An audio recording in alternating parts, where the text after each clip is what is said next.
Olá, queridos, boa noite na graça e paz. Amém? Graças a Deus. Quando perguntaram se você está aqui pela primeira vez, eu vi a irmã Roseli falando que está pela segunda, né? Mas sempre pela manhã e agora é a segunda vez, né?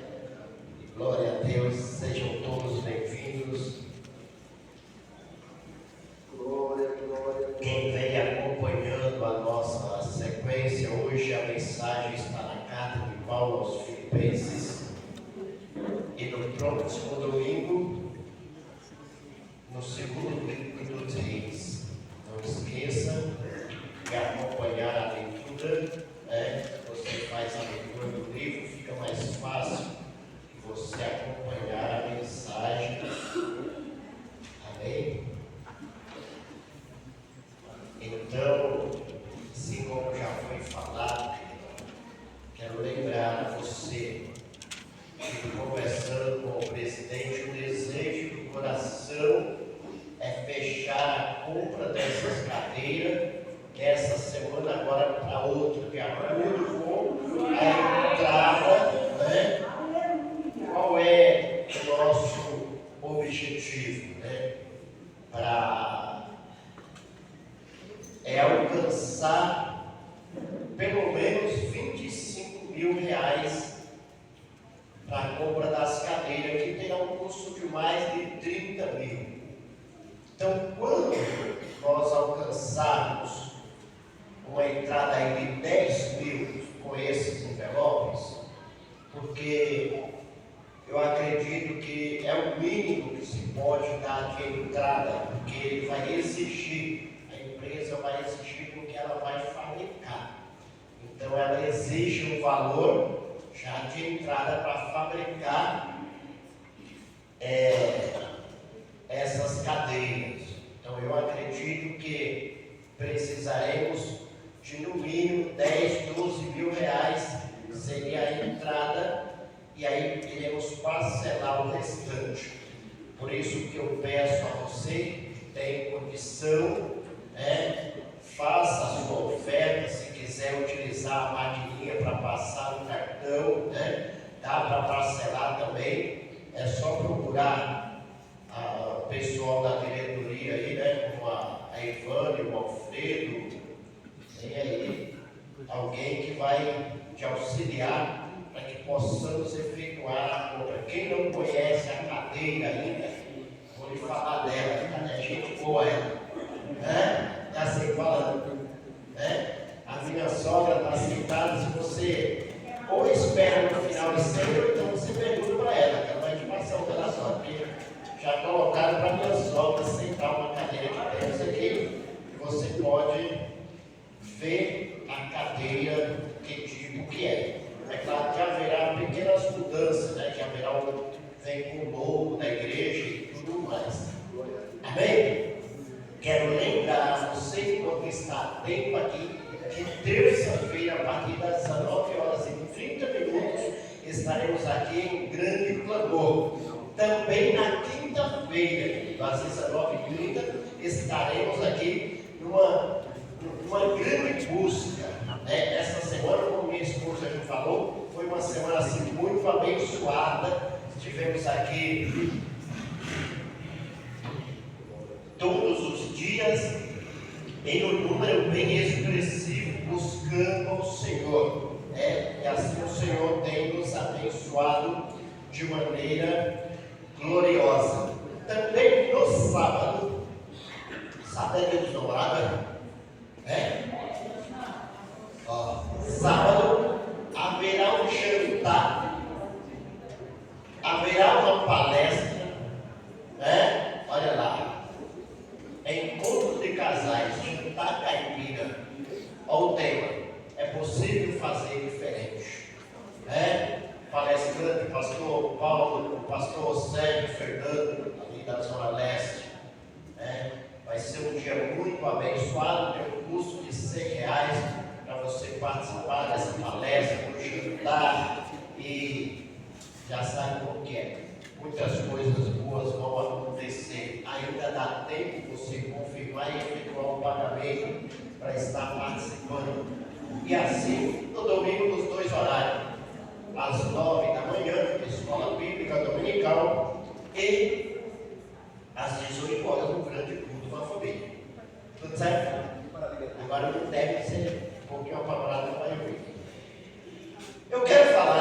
nessa noite sobre eu glorificar a Deus no meu corpo. E você glorificar a Deus em seu corpo. É o que nós iremos, algumas lições nós iremos aprender. Quero fazer uma leitura com os irmãos do capítulo 1 da carta de Paulo aos Filipenses, a partir do verso 12, que tem como título: Os sofrimentos de Paulo contribuem para a expansão do Evangelho. É um sofrimento que contribui para a expansão do Evangelho. Antes de começar, eu quero já deixar claro a razão desse sofrimento. Não é aquele sofrimento porque eu comprei demais no meu cartão de crédito e não posso pagar. Esse sofrimento que traz isso não traz crescimento. Não é aquele problema porque eu me meti na vida do meu vizinho ou do meu parente e me trouxe problemas. Não, não é. Nós iremos ver que é quando eu sofro pela causa de Cristo, pelo Evangelho, esse sofrimento traz uma expansão do Evangelho e nós iremos aprender aqui algumas lições para a nossa vida, tomando o exemplo do que Paulo passa, e nós podemos aprender a errar menos com esse texto que nós iremos ler. A partir do verso 12, o capítulo 1 diz assim: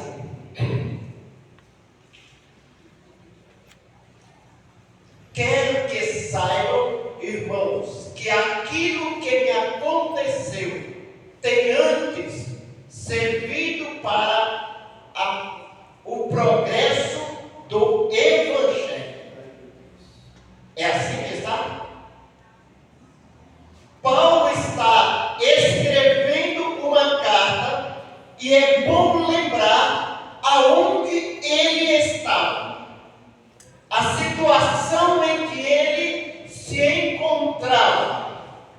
Uma coisa é você ter se formado, ganhado bastante dinheiro, estar em uma posição de destaque e trazer uma palavra para quem está com fome, para quem está com problema, dizendo: tenha paciência que tudo vai dar certo. Outra é na situação em que Paulo se encontra dentro de uma prisão em Roma por conta da pregação do Evangelho, e ele está dizendo: aquilo que me aconteceu contribuiu para quê mesmo? Para o progresso do Evangelho.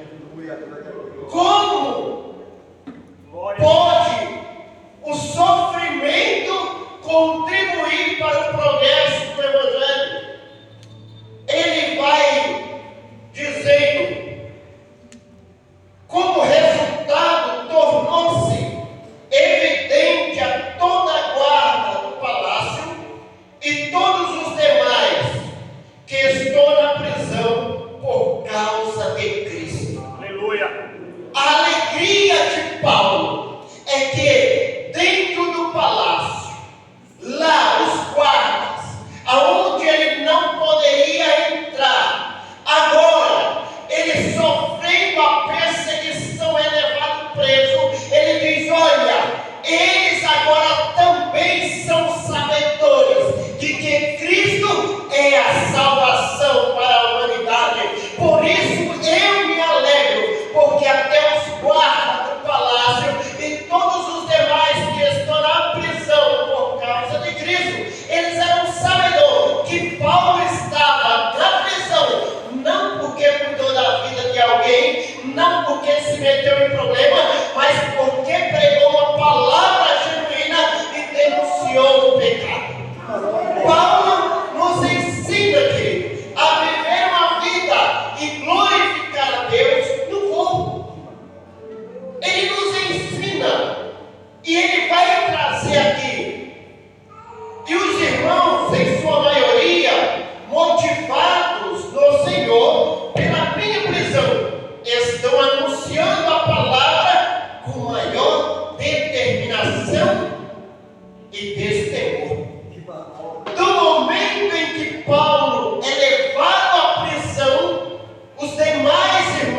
por inveja e rivalidade, mas outros os fazem de boa vontade.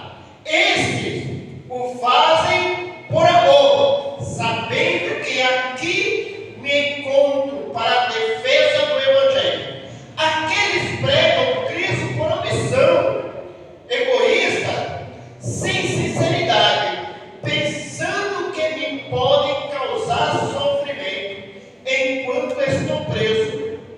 Mas o que importa?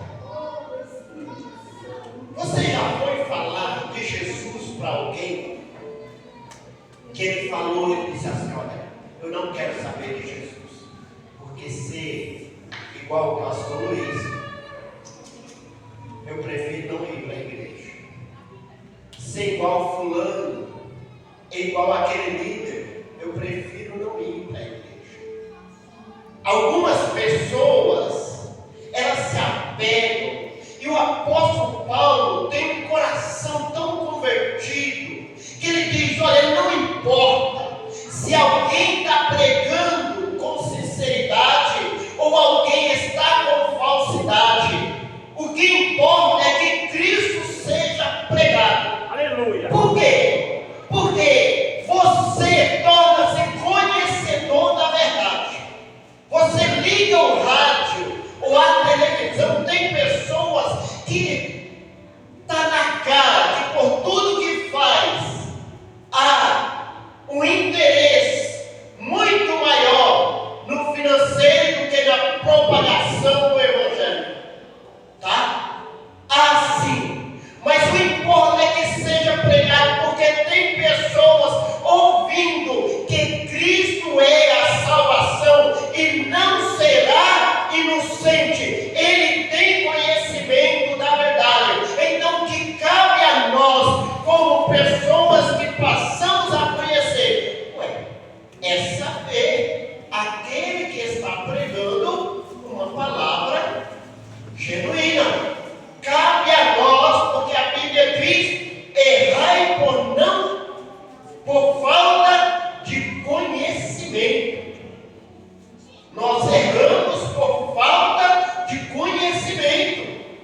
Quando nós conhecemos a palavra de Deus, e eu não estou falando de ser um teólogo, não, eu estou falando da questão da doutrina básica, é saber que a minha salvação é pela graça, é saber que não há um justo, todos estão sentenciados, se não é Cristo em nossas vidas, estamos perdidos, e que eu não preciso ter um líder como meu ídolo, eu preciso ser seguidor de Jesus e ter um líder para me auxiliar e para cultuar junto comigo.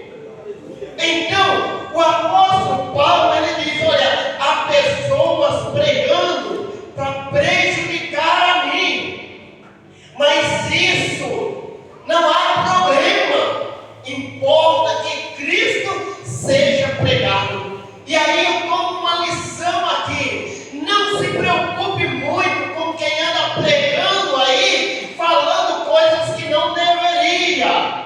Nós devemos pregar a verdade. Em vez de nos preocupar com quem faz o errado, façamos nós o certo.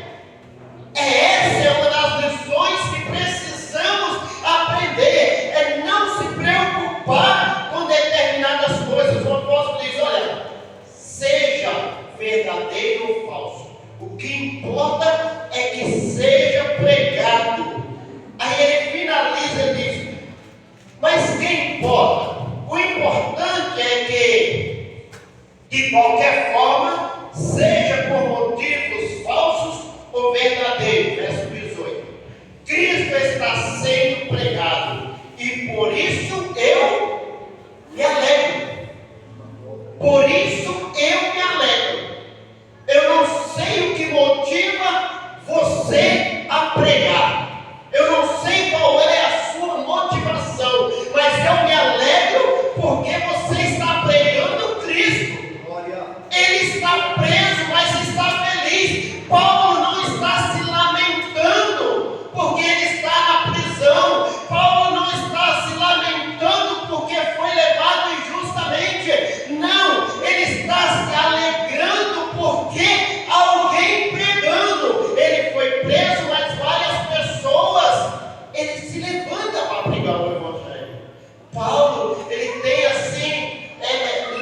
de pessoas em nossa mente.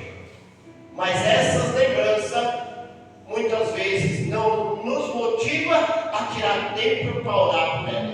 E Paulo diz: todas as vezes que eu lembro de vocês, eu apresento vocês a Deus em oração. Aleluia. Eu me alegro. Paulo está falando, eu me alegro. E quando eu lembro de você, eu não lembro de você me fazendo raiva. Não, eu lembro de você naquele melhor momento. E eu apresento a você agradecendo a Deus. Nós viveremos melhores se nós lembrar dos pontos positivos dos que estão em nossas voltas. Nós viveremos melhores. Eu ouvi pela manhã um testemunho aqui, né? Uma fala aqui na sala de aula, que na mesma hora eu lembrei dessa mensagem. Eu tenho uma jovem senhora aqui, está com a mãe internada. E ela disse: não passa por perto que ela não fala de Jesus. E eu lembrando da situação de Paulo na prisão. Não passava. Ele diz: olha, não há um guarda por aqui. Todo mundo aqui já ouviu falar de Jesus. É a mãe da nossa irmã Roseli. Estamos orando por ela também. Aleluia. Mas ela está internada. Mas ela contando aqui, até os médicos e enfermeiros falam. Sabe qual é a mensagem dela? O mundo está ruim. Tome Jesus para a sua vida. Ela não está lá se lamentando, dizendo: ai, eu sou cristã, há tanto tempo eu estou aqui nesse hospital internado. Não, ela aproveita, ela pega aquela oportunidade para falar de Jesus para aquelas pessoas. Quantas vezes temos oportunidade em nosso trabalho, na faculdade, na vizinhança, na condição de falar de Jesus, mas nós nos apegamos mais em falar do irmão, em falar de pessoas, falar dos políticos, falar de futebol. E eu não estou falando que você não deva falar, mas olha, foca em anunciar Jesus, porque inúmeras pessoas talvez tenham conversado comigo e saiu sabendo tudo da minha família, sabendo tudo dos meus irmãos, dos meus amigos, e não saiu sabendo nada de Jesus. Porque eu domino todo e qualquer assunto, menos a Cristo. E aí eu lembro, não sou de lembrar de filme, já falei. Os filmes que eu lembro é O Pai, Eu Sou. O negócio é. Mas eu lembro de um, era o 007, agente secreto, né? E aí parece que tem cristão desse jeito. É um cristão 007, ele é um agente secreto. Depois que ele sai, lá no seu grupinho, ninguém vai descobrir que ele é cristão. Alguém conta até de um que foi servir o exército, né? E depois o tempo todo lá, aí voltaram, aí eu contando como sofreu lá por ser cristão. Eles vão chamar aqui o irmão aqui também para contar. Só, irmão, eu estava vigilante, ninguém descobriu lá que eu sou crente. Ó, que absurdo, né? Ninguém é um 007. Você não precisa ser aquele crente com sal excessivo de tudo. Não, mas você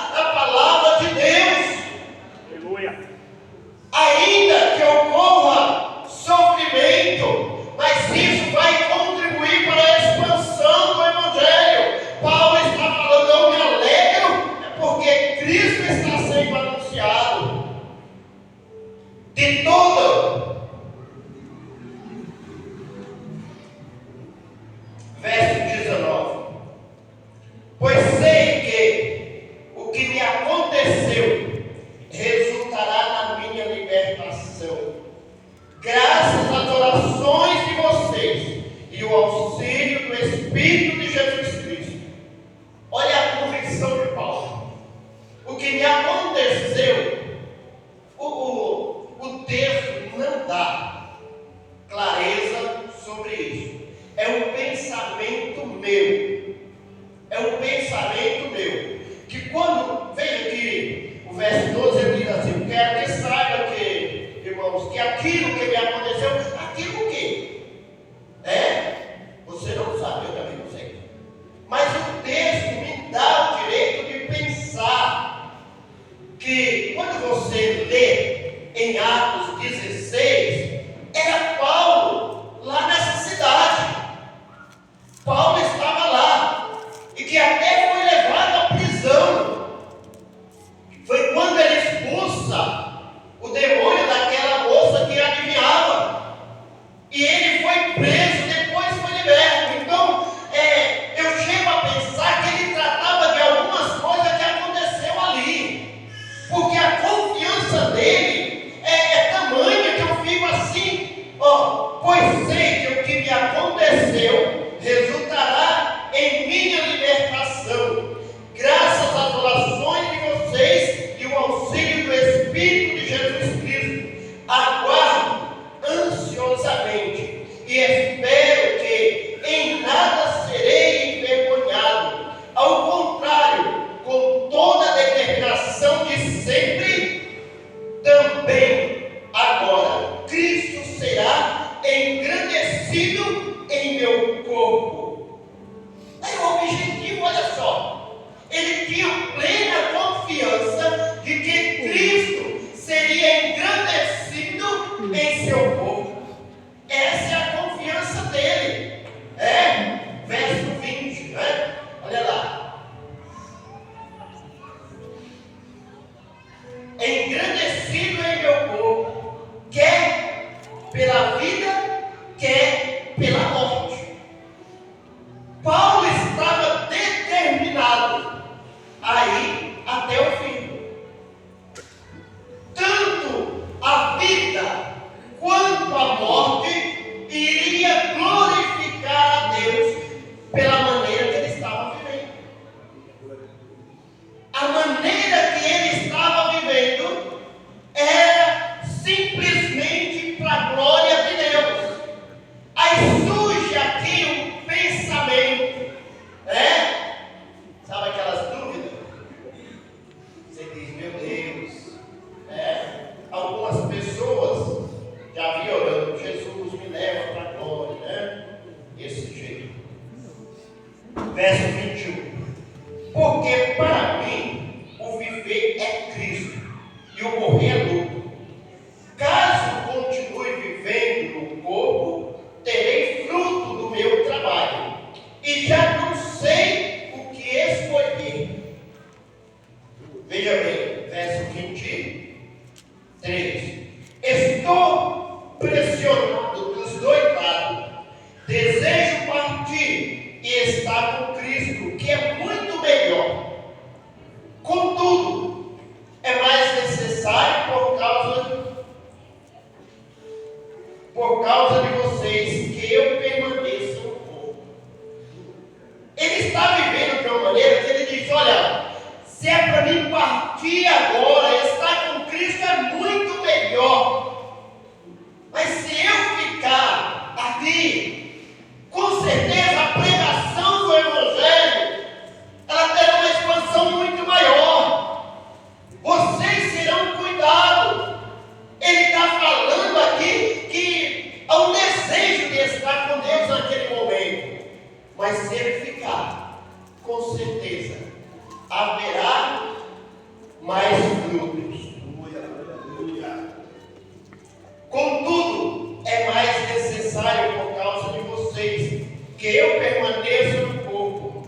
Convencido disso, sei que vou permanecer e continuar com todos vocês para o seu progresso e alegria da fé, a fim de que pela minha presença outra vez a exultação de vocês em Cristo Jesus transborde por minha causa.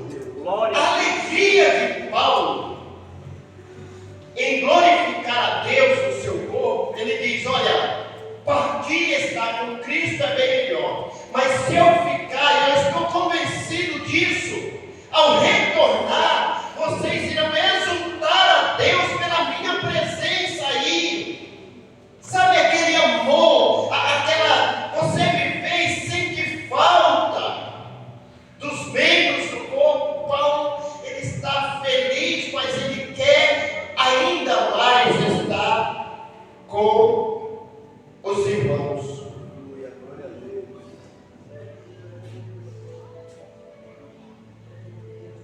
fim de que pela minha presença, outra vez, a exultação de vocês em Cristo Jesus transborde por minha causa. Não importa o que aconteça, exerçam a cidadania de maneira digna do Evangelho. Que nós discutimos de manhã. Que nós discutimos de manhã na escola bíblica. Aconteça o que acontecer, exerça a sua cidadania de maneira digna do Evangelho de Cristo, para que assim, quer eu vá e os veja, quer apenas ouça a seu respeito em minha ausência, fique eu sabendo que vocês permanecem firmes num só Espírito, lutando unânimes pela fé evangélica, sem de forma alguma deixar-se intimidar por aqueles que se opõem a vocês. Para eles, isso é sinal de destruição, mas para vocês, de salvação. E isso da parte de Deus, pois a vocês foi dado o privilégio, não apenas de crer, mas não apenas de crer em Cristo, mas de também sofrer por Ele. Glória a Deus. Olha o que Paulo considera seu privilégio. Não apenas de crer, mas sofrer por Cristo. E a igreja lá já estava vivendo algo semelhante ao que ele viveu. Veja bem, já que estão passando pelo mesmo combate que me viram enfrentar, e agora ouvem que ainda enfrentam. Paulo, ele é sabedor, e ele diz: olha, vocês estão passando pelo mesmo combate que eu passei, e que ainda estão vivendo isso, mas se alegrem, não apenas por crer em Cristo, mas por ser escolhido para sofrer por amor ao Evangelho. Sofrer por amor ao Evangelho é você fazer o certo, aonde todos aconselham fazer errado, que é mais fácil. É pegar atalho, aonde nós cantamos, não quero ir por atalho. É usar o dito popular, o jeitinho brasileiro. Não, querido. Você é servo de Deus. Você foi chamado pelo Deus vivo. Você é escolhido do Senhor, propriedade exclusiva do Senhor. Você glorifica a Deus no seu corpo, fazendo a coisa certa. Não é para alguém te aplaudir, não. É para que você seja privilegiado, não apenas de crer em Cristo, mas sofrer por amor ao Evangelho. Oh, meu Deus. É isso que Paulo deixa claro nessa carta. E você vai ver nessa carta inúmeras vezes Paulo falando: alegrai-vos no Senhor. Outra vez vos digo: alegrai-vos.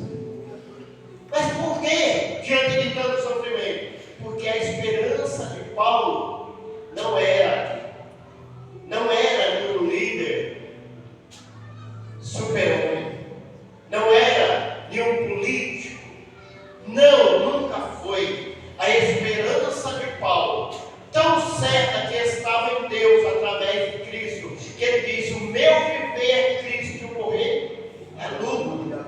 A minha vida está escondida em Cristo, e eu estou bem certo que aquele que guardou meu tesouro é poderoso, aquele que está dominando a minha vida. Portanto, eu quero que você tome consciência de que em meio a todas as dificuldades, você foi premiado com um prêmio maior. Em meio a todas as dificuldades, você tem uma mente esclarecida e há uma promessa de Deus para você. Ele diz: aquele que permanecer firme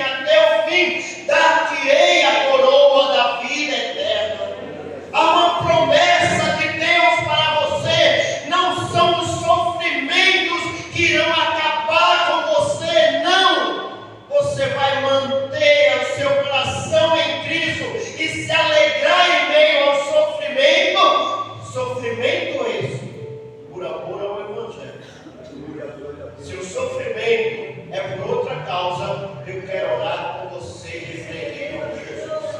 Tá? Há sofrimento que não é para o Evangelho. Há sofrimento, que há uma diferença, eu costumo dizer, entre provação, né, e provocação da minha parte. Tem coisas que eu provoco. As provações Deus permite para que eu seja aprovado, mas tem consequência dos meus erros, que isso não é. Eu preciso, com você nesse momento, fazer uma reflexão. Gostaria que você fechasse os seus olhos, imaginasse a sua vida, o que está difícil, quais são as causas. Às vezes nós não falamos para o amigo, para o irmão, para o cônjuge, mas nós sabemos. Por isso, eu quero que você confesse a Deus nesse momento. Nós iremos participar da ceia e Deus tem uma promessa de uma cura por completa na sua vida, na minha vida. Ele tem uma promessa de uma cura por completa. Então, vamos tomar o exemplo de Paulo. Em vez de falar da vida dos outros, vamos agradecer a Deus pelo que temos alcançado, pelas pessoas que conhecemos. Deus, em nome de Jesus, Tu és, ó Pai, conhecedor, Senhor, de todas as coisas. Nada escapa, ó Pai amado, do Teu olhar. E o Senhor sonda a cada coração. Por isso que nesse momento, Senhor, eu quero te pedir, ó Pai, mergulha no mais profundo. Esse coração entristecido, esse coração amargurado, que possa ser renovado, ó Deus, neste momento, que possa ser curado, Senhor, porque eu sei, meu Pai amado, que temos razões para dar graças a Deus, temos razões para glorificar a Ti, Senhor, ó Deus eterno, pelo que o Senhor é nas nossas vidas. Quero abençoar a Tua igreja, Pai, porque iremos participar da ceia, e aqui, Senhor, eu abençoo a cada um e profetizo o Teu milagre. Deus eterno, arranca dos corações toda a amargura, tudo aquilo que não provém de Ti, e coloca a Tua calmaria, coloca a Tua paz,